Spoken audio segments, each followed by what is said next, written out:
Who do you serve? What specifically do you do? What is your niche specifically? If you can't figure that out in the Elastic's content, you're not very clear about your message. So that needs to change. Understanding your message is more than just, knowing your niche.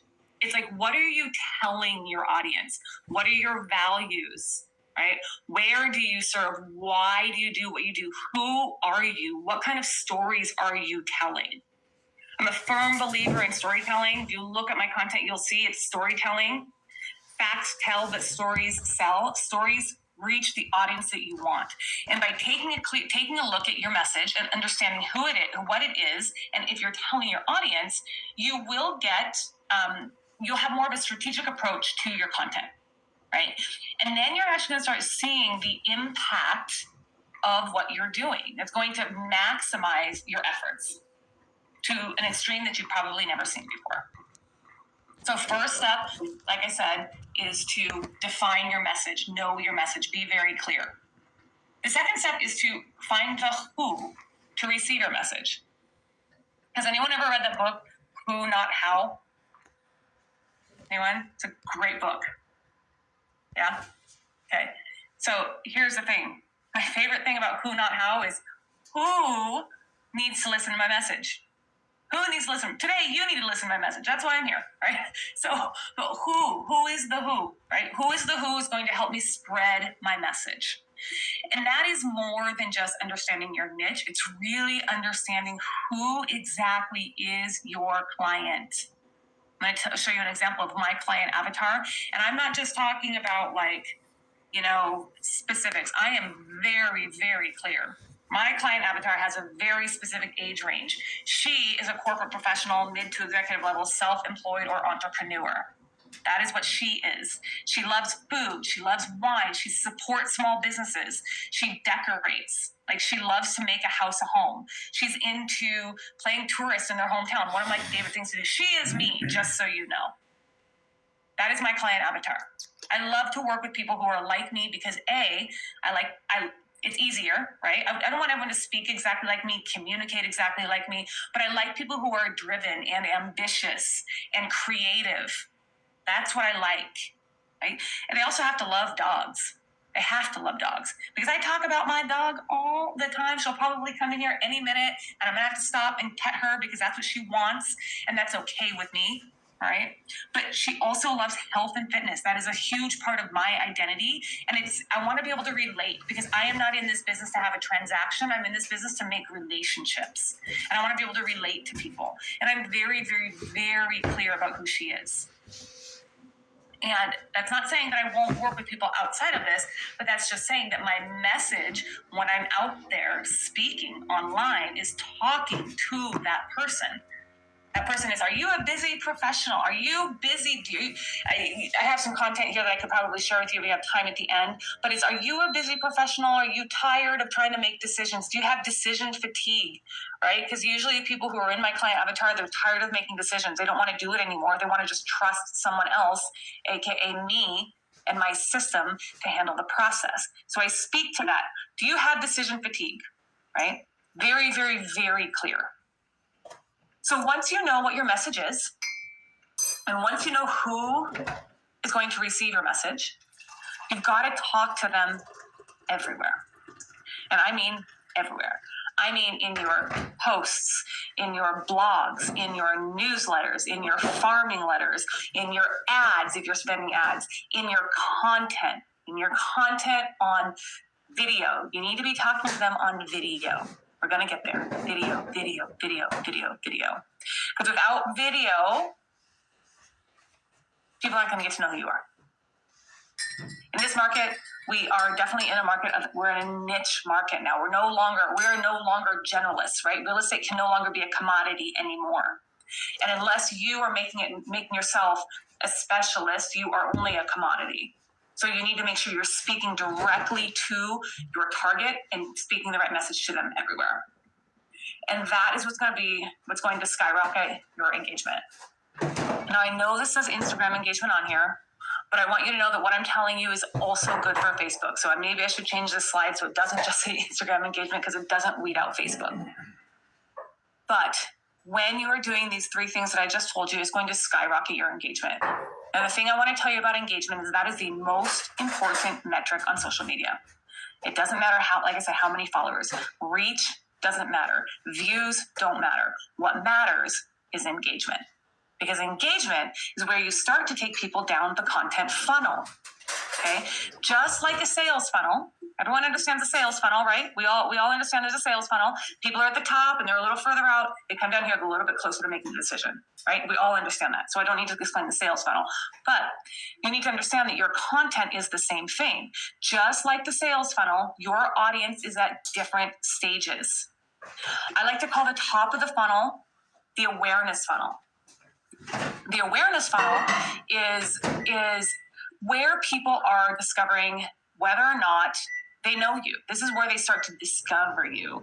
They're deciding if they like you enough to let themselves go further down your funnel. So you need to be putting out content that is in the awareness funnel.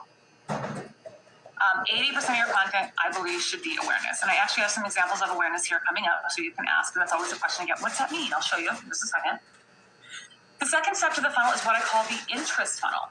So the interest is when they're deciding that they feel like they've gotten to know you a little bit, but now they're deciding if they like you, right? No like and trust factor. So they're deciding if they like you. And then if they decide they like you, they're going to see if they trust you. They're going to know, like, trust, and then they're talking to you. And it doesn't just happen by haphazardly or just randomly making content, putting content out and posting it. It happens by being strategic and doing all the things that I just told you. So in order to make this happen, you need to be putting out content that is driving awareness to your brand, right? My theory, my general rule is 80% of your content needs to be awareness content. And I'll show you an example of what awareness content looks like on Instagram, just a quick example for you. So you can see it, but I want you to remember that you really should focus on the platform you're most familiar with. So take what I'm going to show you and to figure out how to work that into your own platform. Like I said, I love Instagram, so I talk Instagram. But your singular goal with awareness content is to reach the most amount of people. That's all you want to do, reach a ton of people. So let's go here real quick. Let me share with you what this looks like. Okay.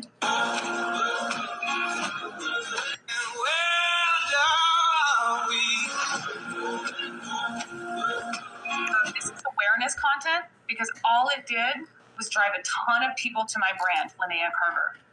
By going to insights, what this is going to tell me is that this had 7,400 plays. Of that, I had 12 people save it. I had 32 people share my content. That is awareness right there. Shares are your awareness factor. 32 people said, hey, this is good content. We want you to see this. And they shared it with their network, which then in turn drives people to want to follow me and go further down that funnel. So 80% of your content should be something like this. It is driving awareness to your brand. I am literally not talking real estate at all. Because what's happening is people look at this and they're like, oh, we like this, right? There's people who are commenting, need to go over to Tacoma, cool, we're going to comment on this. But what's happening is they're going to go, for taking them further down, they're going to say, oh, okay, what else does Lynea Carver have? And we're going to go look at Linnea's profile. Okay, now we can see what Linnea's doing. Now we can see, oh, she's in real estate. Oh, I like this, right? But 80% of your content needs to be super simple content like that. Okay. The next piece of skyrocketing your engagement and getting people to actually know, and trust you is to really use your insights to determine what content to create. And the reason I say that is because the first objection I get to people, or maybe the second objection I get from people when we're talking social media content is, I don't know what to post. Has anyone ever thought that? I don't know what to post. I don't know. Yeah, it's common. I don't know what to do. I'm going to tell you, you do know what to post because your audience tells you what they like. You just have to learn how to use the analytics correctly and know what you're looking at. So we look at our analytics week over week over week over week. We're always looking to see what our audience tells us. The reason why we want our audience to tell us is because those are the people I'm targeting. Because if I'm speaking my message, if I've discovered my message and I'm speaking to my client, that person's going to be looking at my content, and then I'm going to look at my analytics to decide that that is what they need to see more of. Make sense? It's pretty cool. It's pretty cool when you learn how to use social. It's actually a lot of fun. Like, I really enjoy it, as you can probably tell. I get really a lot of energy by teaching it because it's so much fun, and it's really not that hard. It's just a matter of systematizing it and learning how to do it, right? That's all you got to do. So when I say recycle your content, you want to remember content lives forever. I hear people say this all the time, and it really makes me mad because it's not true. I hear, so Facebook and Instagram is where content goes to die. That is 100% false. 100% false. Your content lives forever. Our content comes from Instagram. It makes it all the way down into a magazine that I sponsor. I have a magazine that I sponsor, and it's 6,500 people on a monthly basis. I read an article once a quarter, and that article is content that I put out on Instagram. So your content lives forever as long as you're understanding the life cycle and you're understanding your analytics and you're recreating the content that speaks to the right message. Then your content lives forever. So just remember that your singular goal with content is to give, with recycling your content, is to give your audience a reason to engage. This is the content life cycle on Instagram. It's going to be the same on Facebook. Content goes from a reel to a static post or a carousel to a talking head to a story, and around and around and around and around and around. It never ends. It never ends. It can start anywhere. It could start at a story. It could be a really high-performing story. All of a sudden, you're like, oh my gosh, let's put this into a reel and see what happens. There's so many different ways your content goes on forever. This is just the content cycle on social media. But like I just told you, our content goes into a magazine, like a printed magazine that people get every month. So your content lives forever as long as you are clear about your message, speaking to your client avatar, and using your analytics. So your content will go forever. I'm going to show you a real-life example of what content recycling looks like. Here's a reel that we put out. It's really, really small. It's really short. It's a super short reel. I don't know if this links directly to it. I don't think it does, so I can't show it to you unless I go dig through it. But this reel reached at the time that this slide was created, it had 1,800 accounts reached. 1,400 were non-followers. And remember, I said 80% of your content should be that awareness funnel. The non-follower metric is what's going to tell you what is considered if it actually brought awareness to you. And this did. Would you agree? 1,474 of 1,800 accounts were new followers or new non-followers. So this particular reel performed so well. It had 2.4% engagement rate on this reel.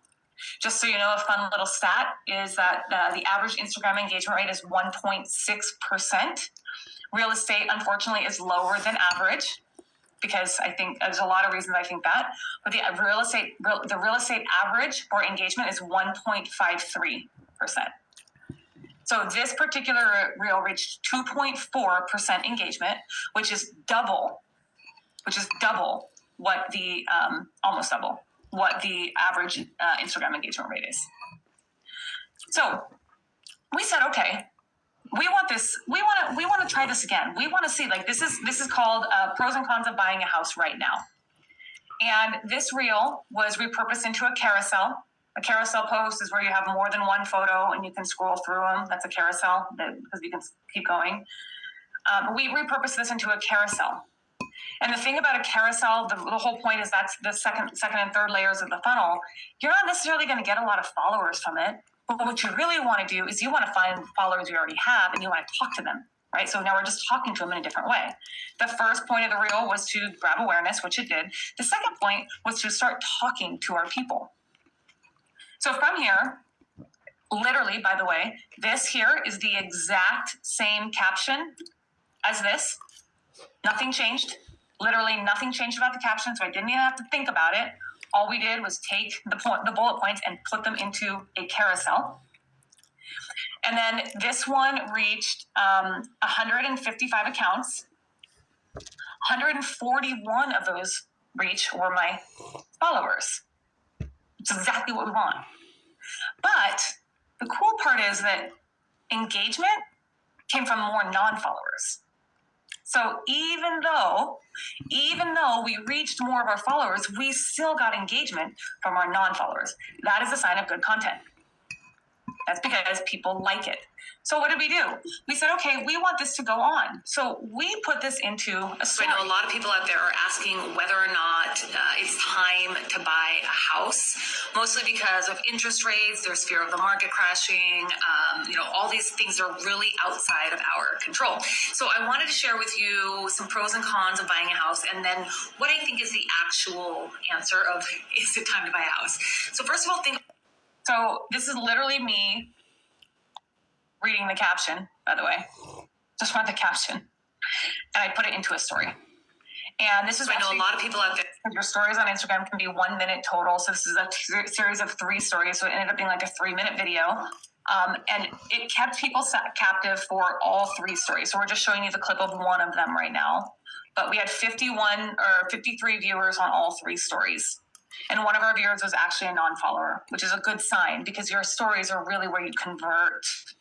The point of getting people in here is this is where you want people to convert, right? So when they're going to come to the story, that's where they're going to comment. And they're going to be like, oh, I didn't think about that, right? And that's when you have the conversation. This is where we start to do the next thing, which is really having those conversations. So you're all with me so far? I have a few more minutes. I've got a few more minutes. So I'm going to finish up and I can probably have some questions, hopefully. So what I want you to know is when you're starting conversations with people, the best way to do it is to include a call to action. So in our calls to action, let's see if I can show you. Let me pull up a piece of content because I realize these slides don't actually have any on there. So let me pull up a piece of content for you real quick here. A call to action is just telling people what you want them to do. So if you want people to comment, you have to tell them you want them to comment. So here, let me share this with you real quick. This is not any of the things I've just shown you. This is me giving an opinion. By the way, I'm very opinionated, especially about the NAR verdict. Okay, I'm very opinionated about it. So I did a piece about it. Okay. And what are your thoughts? And this is a super easy caption. What are your thoughts on the recent NAR jury verdict? That's my call to action. What are your thoughts? Thoughts are put in here. Starting conversations. Okay. An example of doing this with like a buyer or a seller would be something like this one here. Hold on, I've got a really good example for you here. This one here is a really good example for selling my house now. That is a question I am asked all the time, likely because if you owned a home between 2020 and 2022, you probably refinanced your home to be somewhere between 2.5% to 4.5%. At least 67% of you did. So this content was really good because this is recycled content, right? And it's something that's really happening. How many of you get questions right now? Like, why would I sell my house? I have a 3% interest rate. I don't want to refinance. I don't want to buy it at 7%. You hear that all the time. There's reasons why people still need to sell their house. There are still reasons why. So I spoke about it and I said, here's my call to action. Comment the word dream and I'll send you instant access to my free 20-minute webinar where I talk to you about exactly more about this, right?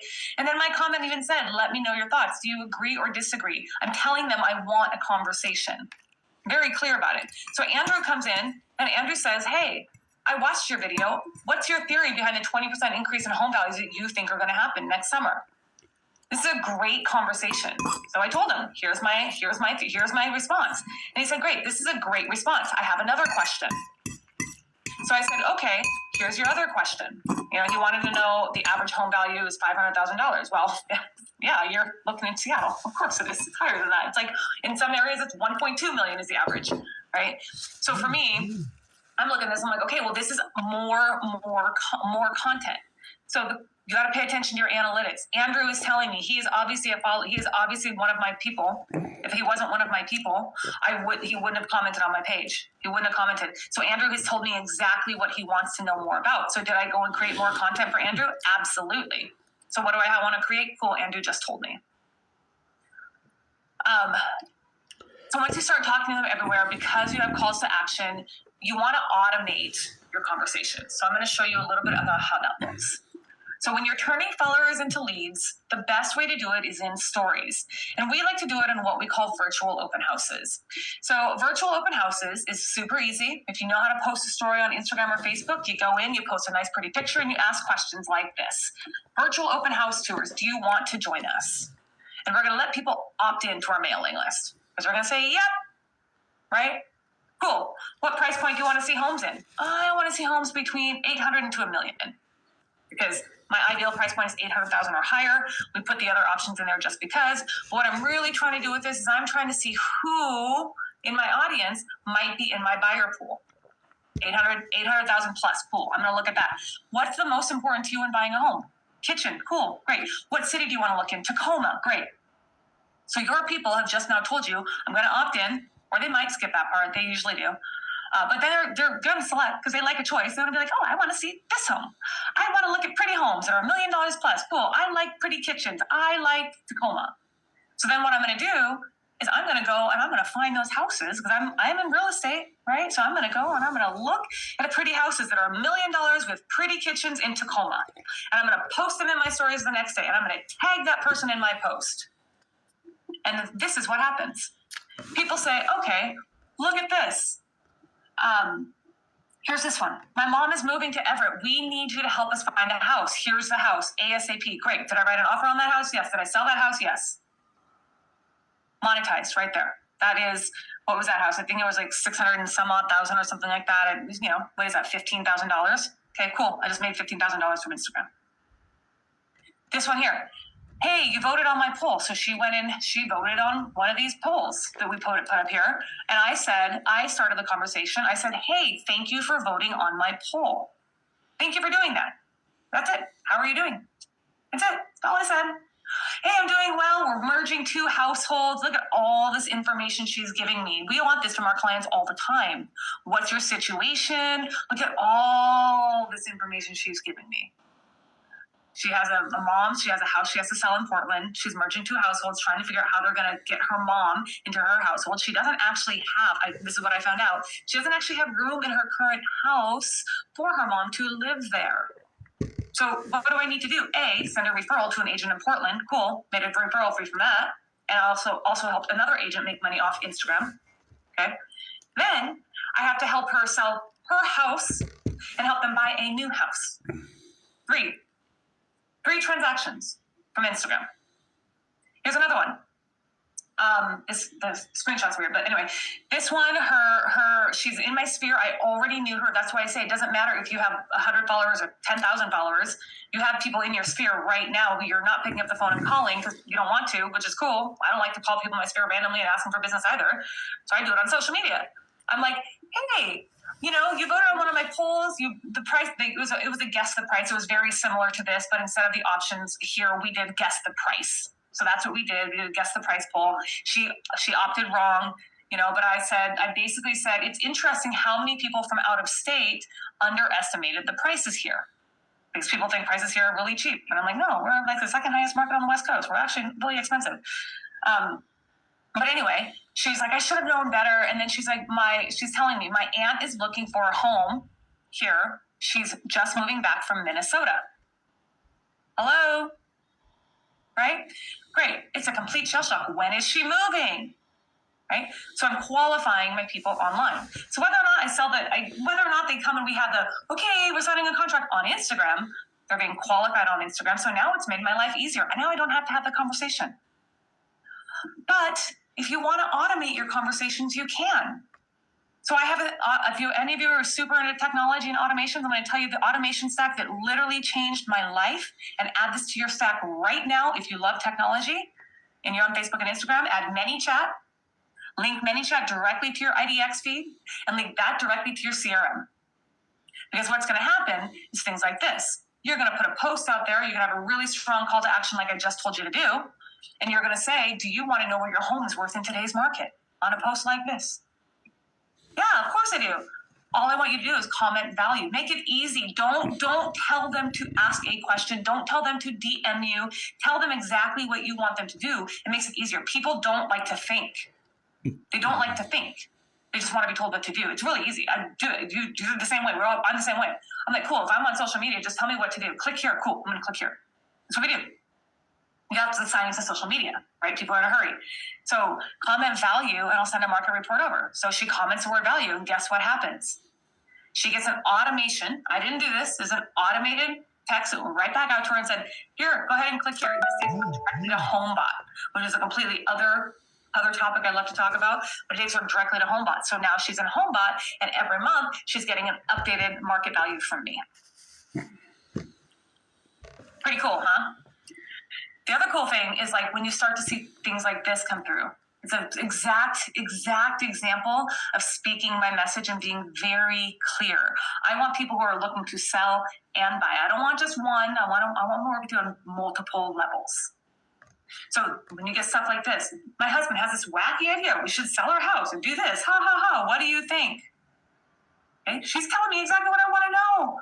Is she going to come to me when she's ready? Absolutely. And do I have to call her every 5 seconds and be like, are you ready to buy? Are you ready to buy? Are you ready to buy? No, I don't. Because my content is doing that for her. So it's taken the guesswork out of having to circle back and follow up with people. It's pretty awesome. So in order to build a loyal community that fuels your business, you have to be very organized. You have to be very systematized. As you can tell, this is not just something that I have just randomly decided, okay, I'm going to do this. It's not the way it works. You build a loyal community by doing things that fuel your business, like understanding your content lives forever. It lives through things like email drip campaigns, your CRM. We have ManyChat. We use Zapier, right, to connect all the tools and all the dots. We use things like the Explore page, Facebook groups, DMs, comments. We have triple threat method, collaborations, all these different things that we put in place on social media, right? And the whole point is you get them from social media into our follow-up boss, which gets them into our email drip campaign. So now we're not only talking to them on social, but if we've done it right, we've created the content that gets them attracted, then they're coming into our email inbox. So the thing I want you to take away is that the secret sauce here is in the engagement. The secret sauce is in the engagement. Like I told you a minute ago, the average engagement rate, this is according to Google Bard. I don't really know where else to find it. I asked Google Bard or ChatGPT, whatever you want to look at. I like Google Bard better. It's a different topic, but the average engagement rate for all industries is 1.6%. Real estate is 1.53%.